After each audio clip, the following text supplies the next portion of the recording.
Goeiemôre vriende en baie welkom by ons oordenkings op hierdie donderdagoggend. En ja, ons is besig met Johannes 12 en ons is by vers 34 vandag. Die skare het hom toe geantwoord: Ons het uit die wet gehoor dat die Christus vir ewig bly. En hoe sê u dat die seun van die mens verhoog moet word? Wie is hierdie seun van die mens? Jesus het toe vir hulle gesê: Nog 'n kort tydjie is die lig by julle.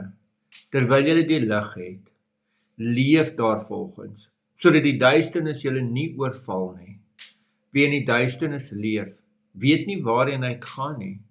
Terwyl julle die lig het, glo in die lig, sodat julle kinders van die lig kan wees. Toe Jesus dit gesê het, het hy weggegaan en hom van hulle onttrek. Geliefdes, mense kon vra, wie is hierdie seun van die mens? Dis natuurlik 'n messiaanse terme wat ons kry in Daniël. En Jesus kom pas dit op homself toe van die begin af.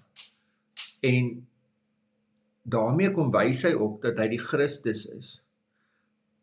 En nou kom sê hy hier in die einde eindelik, terwyl die mense nog steeds vra, en Jesus dit al hoeveel keer vir hulle verduidelik het, sê hy, terwyl julle die lig het, leef daarvolgens.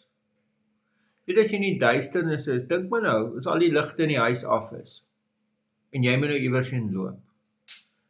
Jogg, dan moet jy baie mooi onthou, waar was alles? En elke nou en dan loop jy maar in 'n stoel vas of 'n ding, of as iemand iets geskuif het, dan het jy moeilikheid. Jesus sê, so is ons lewe, so is die wêreld eintlik sonder hom, in duisternis. Die Bybel is baie duidelik daaroor. Gaan kyk maar weer die profeet Jesaja se beskrywing in die land waar daar groot donkerte was, né? En hier kom die lig. Hier is die ware lig. Dis hoe Johannes Evangelie begin het. Die ware lig wat elke mens verlig was en kom na die wêreld toe. Hier is die ware lig. Gaan ek en jy kies om in hierdie lig te leef? Of nie? Amen. Here almagtige God, dankie dat ons kan weet dat U die ware lig is, wat die duisternis verdryf, ook uit ons harte en ons lewens uit. Help ons om aan U vas te hou en in U lig te wandel. In die naam van ons Here Jesus Christus. Amen. Vriende, mag jy 'n baie mooi, mag jy 'n baie geseënde dag hê. Totsiens.